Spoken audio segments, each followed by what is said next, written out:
অসমত আগন্তুক 24 ঘণ্টাত হ'ব প্ৰচণ্ড ধুমুহা আৰু শিলাবৃষ্টি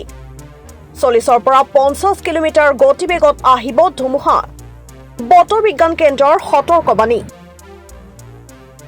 অসম তথা উত্তৰ পূৰ্বাঞ্চলৰ ৰাজ্যৰ কিছু ঠাইত আগন্তুক 24 ঘণ্টাৰ ভিতৰত 40ৰ পৰা 50 কিলোমিটাৰ গতিবেগত ধুমুহাৰ লগতে শিলাবৃষ্টিৰ সতৰ্কবাণী বৰঝাৰস্থিত আঞ্চলিক বতৰ বিজ্ঞান কেন্দ্ৰৰ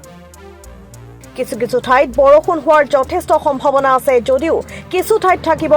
বিজুলী ঢেৰেকণীৰ লগতে বৃষ্টিপাত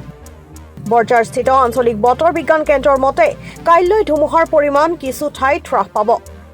যদিও পশ্চিম অসম আৰু উত্তৰ অসমত কিছু ঠাইত 30ৰ পৰা 40 কিলোমিটাৰ গতিবেগত ধুমুহা হোৱাৰ আশংকা আছে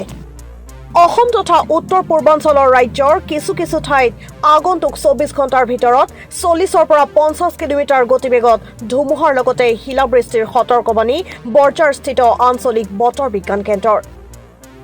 কিছু ঠাইত বৰষুণ হোৱাৰ যথেষ্ট সম্ভাৱনা আছে যদিও কিছু ঠাইত থাকিব বিজুলী ঢেৰেকণীৰ লগতে বৃষ্টিপাত বৰঝাৰস্থিত আঞ্চলিক বতৰ বিজ্ঞান কেন্দ্ৰৰ মতে কাইলৈ ধুমুহাৰ পৰিমাণ কিছু ঠাইত হ্ৰাস পাব যদিও পশ্চিম অসম আৰু উত্তৰ অসমত কিছু ঠাইত 30ৰ পৰা 40 কিলোমিটাৰ গতিবেগত ধুমুহা হোৱাৰ আশংকা আছে